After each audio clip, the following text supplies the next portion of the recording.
My name is Zareh Uzunyan, and I would like to welcome you all to our first symposium dedicated to corruption.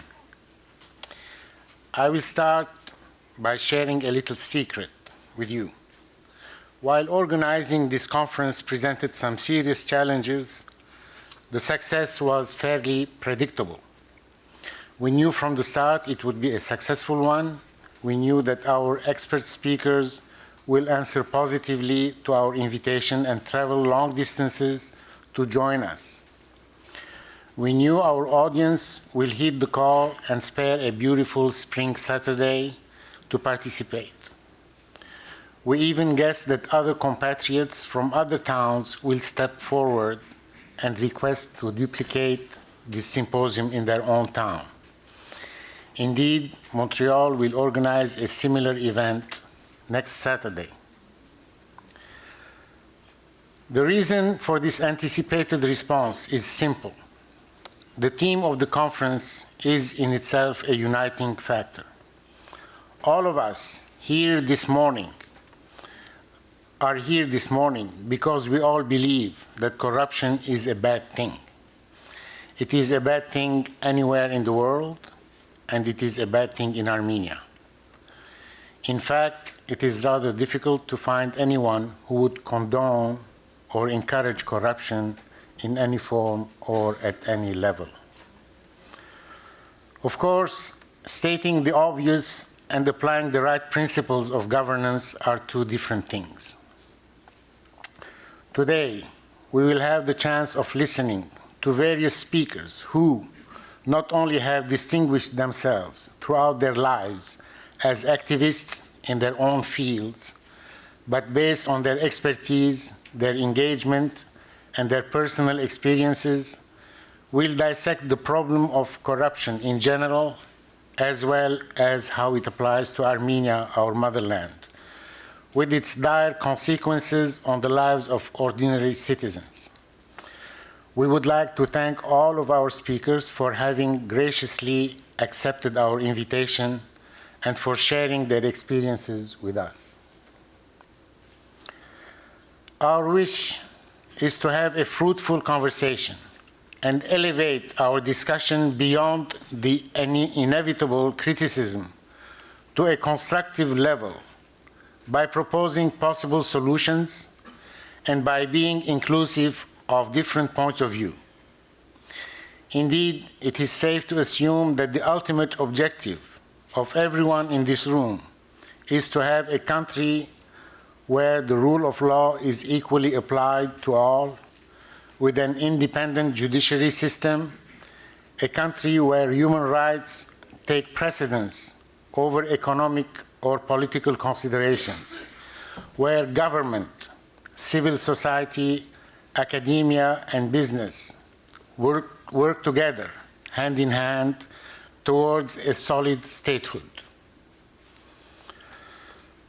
While it is true that change can only occur from within Armenia, it is also true that the diaspora can play a crucial role in the search for new Armenia. Our traditional diaspora has done an outstanding job in the past and continues to do so at the present time by preserving Armenianism, Hayabahbanutyon, in innumerable communities with churches, schools, and various community centers around the globe, and sparing no effort in defending the Armenian cause, Haytad. Our traditional diaspora has also heeded the call of the motherland during recent crises such as the earthquake and the war in Karabakh. Each and every one of our diaspora organizations is a jewel that needs to be protected at any cost.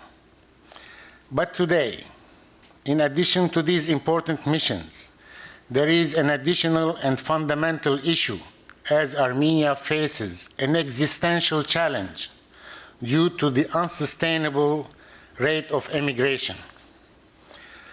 The Armenian Renaissance believes that Armenia's catastrophic depopulation and its underlying causes should become part of the diaspora's agenda. 23 years after independence, the diaspora must actively participate in the effort towards building a stable state. The coming of age of Armenia and the diaspora are symbiotic and closely interdependent. As a matter of fact, we are confident that our traditional diaspora, with all its potential, its political parties, its churches, cultural groups, and other institutions, will not only join, but will be at the forefront of the search for good governance as a basis in nation building and mature statehood. In order to achieve its stated objective of mobilizing the diaspora with all its human potential, the Armenian Renaissance will follow a roadmap consisting of 3 major steps: inform, engage, and act. Today's symposium addresses the first step, information. It would, of course, be unrealistic to expect answers to all our questions in a single day. However, we need to start somewhere and gradually build momentum.